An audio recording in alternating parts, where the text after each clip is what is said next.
هيبقوا ما يقدروش يغيروا، ما يقدروش. ليه؟ لأن هذا التغيير سيكون بالنسبة لهم تضيق به صدورهم،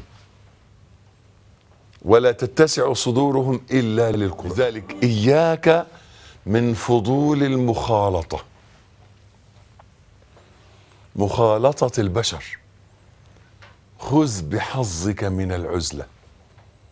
وضابط العزلة في حياة المسلم أن تخالط الناس في الخير، وأن تعتزلهم في الشر وفضول المباحات.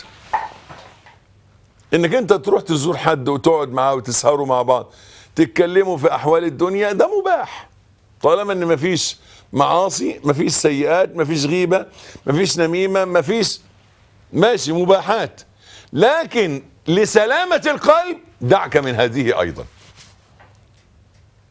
عشان تذوق صح اترك هذه ايضا، اتركها، اللي هي فضول المباحات، اللي هي الزيارات والأعداد والسهرات والفسح والمشاوير.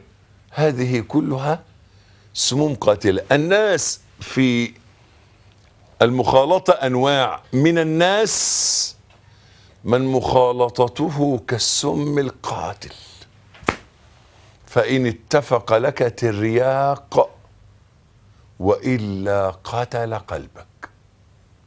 معرفته والقرب منه.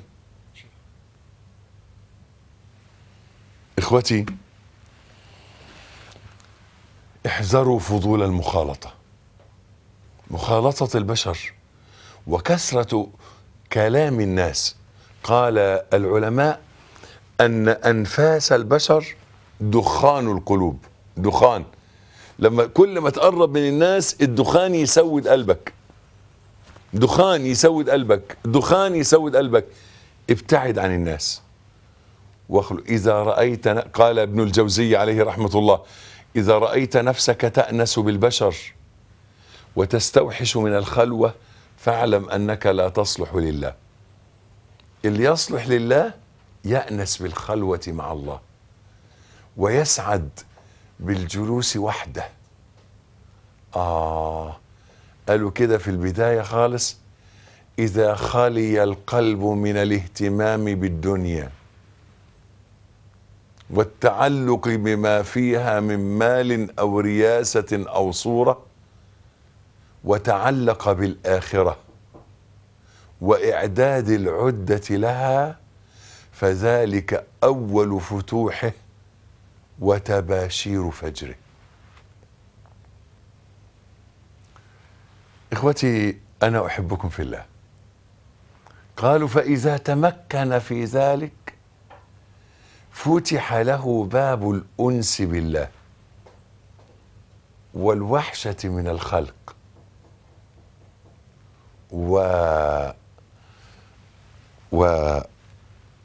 والسعادة والراحة بالأماكن الخالية التي تهدأ فيها الأصوات والحركات، فيصير كالطفل إذا نام في حضن أمه.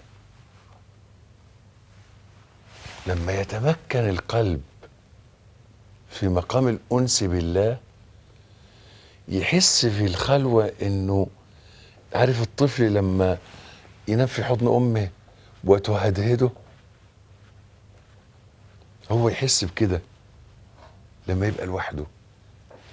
حين تهدأ الأصوات، مش سامع حد والحركات، ولا شايف حد ولا في حركة حواليه، حينها يشعر بالأنس بالله والقرب من الله والود بينه وبين الله سبحانه وتعالى. إذا أردت ألا تختلط عليك المذاقات فابدأ في التخلص من فضول مخالطة البشر. حجم معارفك، وحجم علاقاتك، وحجم خروجك.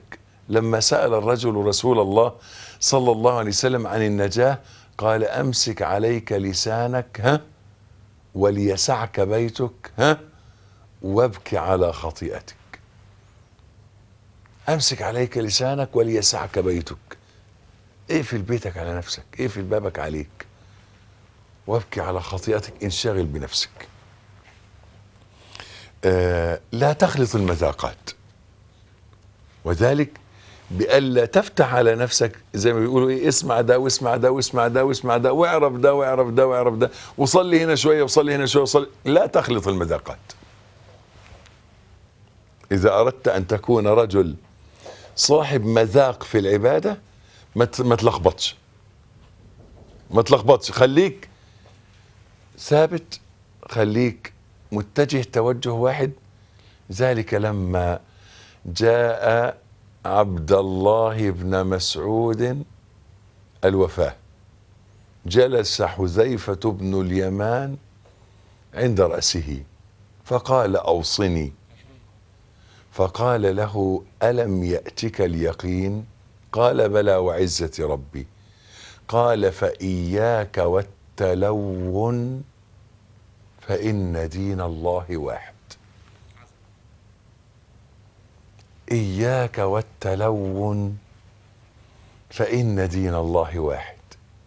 دوق القرآن وخليك عليه، دوق سنة سيدنا النبي والثبات عليها والعمل بها واثبت، ما تغيرش. سبحان الله العظيم. ولعل من أسرار هذا يقول بعض أهل التفسير في تفسير قول الله تعالى فيها عين جارية، قالوا أن الإنسان في الجنة إذا كانت عنده عين ماء في جنته ثم خرج يزور أخا له في الله تبعته عينه، عين المية اللي بيشرب منها تمشي معاه، تروح معاه هناك يشرب منها وهو عند صاحبه. ليه؟ عشان ما يغيرش الطعم، ما يغيرش، لأنه كان في الدنيا ما بيتغيرش. احنا بنقول كده ان الآخرة نموذج من الدنيا، يعني اللي في الدنيا دي ماشي على الصراط المستقيم بيقوم ويقع، يعني يعصي ويتوب ويقوم ويقع ويمشي شوية ويرجع لورا شوية ويتقدم شوية ويطلع فوق شوية وينزل شوية ويقع شوية ويقوم شوية. هيبقى ده حاله على الصراط المستقيم في الآخرة، على الصراط اللي هو المنصوب على شفير جهنم، هيقوم ويقع برضه. هو كده اللي كما هو الحال في الدنيا هو الحال في الآخرة. اللي منطلق إلى ربنا سريع هيوصل لربنا سريع، هيوصل للجنة سريع. واللي بيتعطل شوية ويتبطل شوية ويركن شوية ويروح شوية يمين وشمال برضه هيبقى الوضع كده، هيبقى وضعه هكذا كما كان في الدنيا سيكون في الآخرة. فلذلك الوصية في النهاية لا تخلط المذاقات، لا تخلط المذاقات. إياك أن تخلط مذاقاتك بفضول المخالطة، بزيادة الفضول. فلذلك إذا أكثرت المخالطة واختلطت عليك الأذواق يفسد ذوقك. هذه الفضول تقتل حاسة الذوق. إخوتي، نحن نعاني في هذا الزمان من فساد الأذواق. فساد الأذواق أن أشياء قبيحة وتكون في عين بعض الناس هي الجمال وهي اللذة. فساد الذوق ده سببه إيه؟ خلط، كثرة الخلط. بقى النهاردة في باطل ممكيج مزوق، وفي حق لا يجد من يقبل عليه. اللهم أرنا الحق حقا وارزقنا اتباعه، وأرنا الباطل باطلا وارزقنا اجتنابه. اللهم لا تجعله ملتبسا علينا فنضل. إخوتي، لا تخلطوا المذاقات. حدد لنفسك مسجد في منطقة هادئة له إمام متمكن هادئ واثبت على ذلك، خلاص ما تغيرش. ثم حدد لنفسك مصحفا، مصحف معين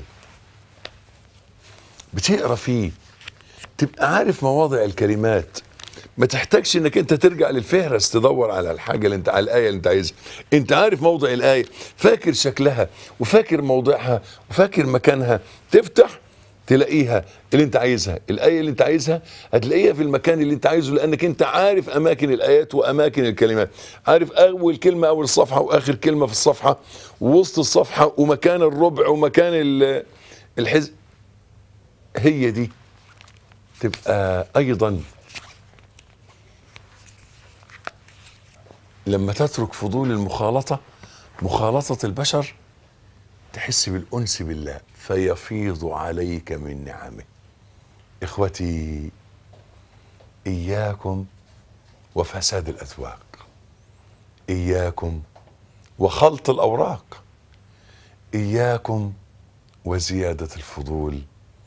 أحبكم في الله، والسلام عليكم ورحمة الله.